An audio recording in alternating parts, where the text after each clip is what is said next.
Well, you know, I'm blessed with a lot of these, but everyone is so special. So when we get to this time of the year, I always want to remember to thank our Lord and His Blessed Mother for these opportunities to be able to be with these guys for another week. It's never taken lightly. It's important, and I'm just really proud of the effort these guys put out today.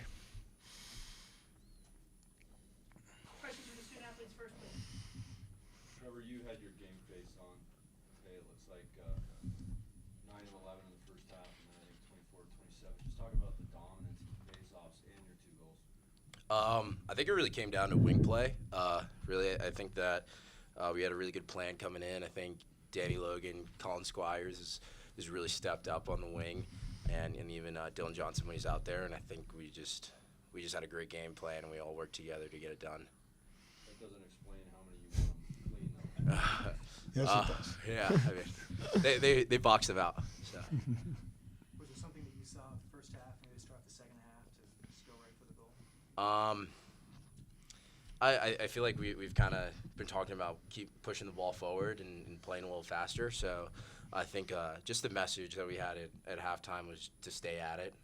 Air Force is always in great shape. They always battle. You know, I'm sure you guys saw it. They played till the end, and we just really wanted to stay at it. And I think everyone kind of came out firing in the second half. Connor, for you coming off of last year and the loss to Towson in the first round, Mm-hmm.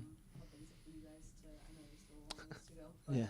how big is it for you guys to get this one? Yeah, that was definitely on all of our minds coming into the game, and so we wanted to come out and prove it was that's not us. That was on our team last year, and we're a totally different team this year. So we came out, and we knew they were going to be a tough team. They always come out and give all they got, and it was just a good game, good all-around team effort, and we just got the W.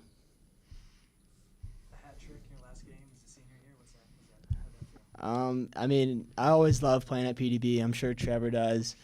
Everyone loves playing here. The student section goes crazy. Had another streaker or something today. It's always a crazy environment.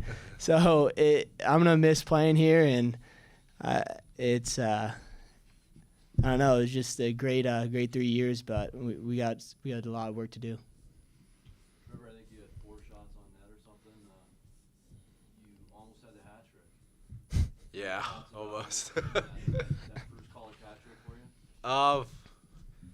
I mean, I guess it's just shots were open. I'm learning from this guy over here. He's teaching me how to shoot, so just try my best. Any other questions for the student athletes? Trevor, after Marquette kind of frustrated you last week, what was the emphasis this week in trying to avoid a second performance like that?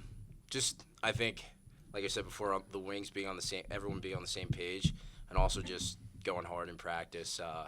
Just not taking anything lightly, not doing all the little things right. You know, when you come off a loss, sometimes you have to regroup and get everyone together and kind of start it up again. And I think that we did a good job of that. All right, guys. Thank you.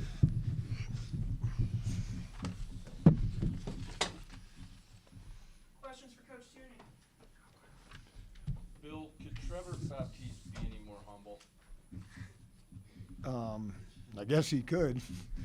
You know, he's, as we talked about this week, every week for 3 years, he's just such a special young man. I mean, what you got there, that's not an act. That's like really him. And so he's just such a good, caring person and knows his role, and he's improved.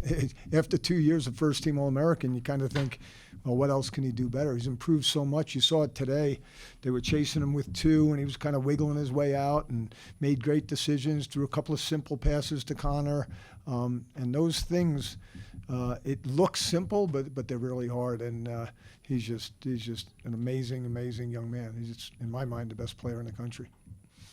6 goals in the first half, 11 in the second. What was the message at halftime? The message at halftime clearly was, as I told TV, was, I walked in the room and I said, fellas, we have I'm going to give you 2 choices. Number 1, I can rant and rave and tell you how terribly we played, or you can keep shooting as many shots as you want in the second half. What's your vote? You know, it doesn't take a rocket science to figure that one out. And I walked out, and they just want to shoot. They just kept going. Matt Brown had them popping today. A couple of times in that first half, I thought we pushed the issue a little bit like Marquette last week. Short possessions don't do us very good, and we played 9 midfielders pretty consistently today, and hot day. So we just felt like if we could keep on running, keep on going fast, keep on going downhill, keep the ball moving, that we could eventually, have our shots fall, and that's kind of what happened. Coach, you see that Air Force team quite often, and you've played them several times a year almost. It seems like they're out there all the time. What's your impression of them, like, as a team? First of all, I have such respect for Eric Saramet, what he does. Anytime you play United States Military Academy, any of them, you kind of get this feeling inside like these are the kind of people you want playing our game. And I think the way Eric coaches, and Billy Wilson was my assistant coach in 1997 when we went undefeated at Princeton, and I know what kind of job he does, the recruiting they do. They recruit a lot in our area here. We know a lot of their kids, played in our Denver Elite program. So it's an honor to play them. You see them running out of the locker room with that flag coming, you kind of go, wow, this is special. And we've been fortunate to be on the good side of the most recent games, but you never get second best from those guys. They're always going to play till the end, as Trevor said, and there's a minute left, and they're still plugging. I'm proud to be on same field with those guys. What worries you most about Marquette and then perhaps Notre Dame tomorrow? They had a 1-goal game. During the regular season, Marquette and Notre Dame. I think the big thing, obviously, is just how hurt are Perkovic and the attackman for Notre Dame. And, they sat them out against Army, and they lose by 1 against a good Army team. So they're a very good team. 2 teams that we know very, very well. If we're looking at Marquette, then third time in a year, after what happened last week, I know our guys would be excited. If we're looking at Notre Dame, put your bets down on it being an overtime game. So it is what it is. It's a great rivalry, and we'll just have to. It's nice to know we can go to bed tonight and know that we're playing one of them as opposed to being in the opposite situation. So going to the old hometown, 4 miles away from where I grew up, and my nephew's the coach at Hofstra, and when we go back there, it's a really good feeling. So we're excited. Coach Max Planning had a great game today. I think he had a hat trick. Mm-hmm. Can you talk about your thoughts on his performance today? Yeah, earlier in the week, or maybe it was last week, I forget. Quinn Kesnick asked me about who our most inspirational senior was. Maybe somebody under the radar. Obviously, we all know about Connor and Berdorf and what those pace and what those guys do. But, Max is the spiritual guy. Max is the guy who, when things aren't going well, he's the one that gets us up in practice. Max is the one that everybody counts on. He's the one that takes care of the freshmen. And so for him to have a great game like he did in his last game at Peter Barton Stadium,